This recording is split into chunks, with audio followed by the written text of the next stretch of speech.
Hello, welcome. How's it going? Welcome channel to my back. Cerita aku nak gana. Aku nak pergi Bangi. Jauhnya. Main kelas Seremban nak ke Bangi. Tapi tak apalah kan? Sebab alamak, air dah habis. Alamak, stok air dah tak ada. Aku nak pergi Bangi sebab kali ni aku punya treatment muka bukan dekat Senawang, Tetapi di Bangi, dekat Sandui Gandaria tu. Sebab Dr. Diana dia ada dua cawangan. Dia ada satu dekat Senawang, satu dekat Bangi. So kali ni dia minta aku datang dekat Bangi. Hari ni proses treatment apa dia nak buat. Marilah kita lihat apakah treatment yang akan kita.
Five minutes kena tunggu.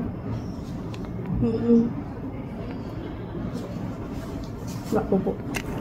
Tapi kat sini kopi gila, kopi nak mampus. So nanti parut-parut hitam ni, parut-parut ni dah akan clear lah. So this is what I do today. Tadi korang dengar tadi doktor kata buat laser tu buatkan parut aku nampak comot. So yang ni dia akan improve skin tu. Yes.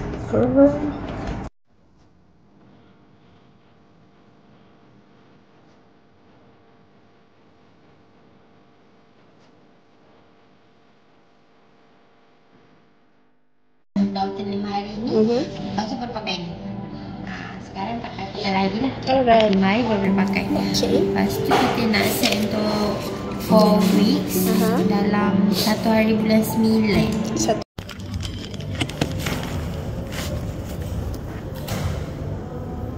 Kita sengaja makan jap. Because why not?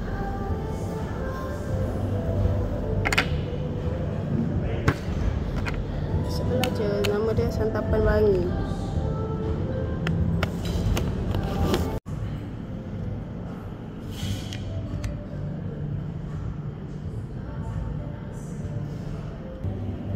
Saya nak makan apa? Coconut matcha cloud.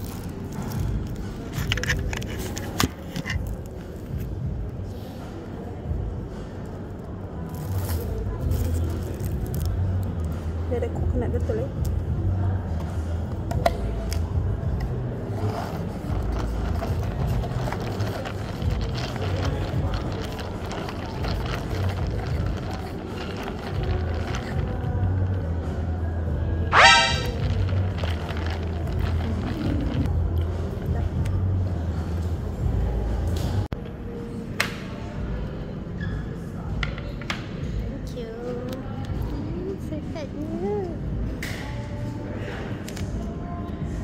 Makan penuh sopan Naruto ni.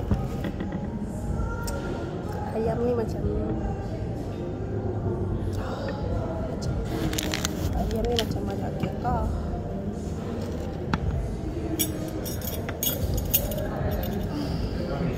Macam mana? Saya tak nak makan sama belacan.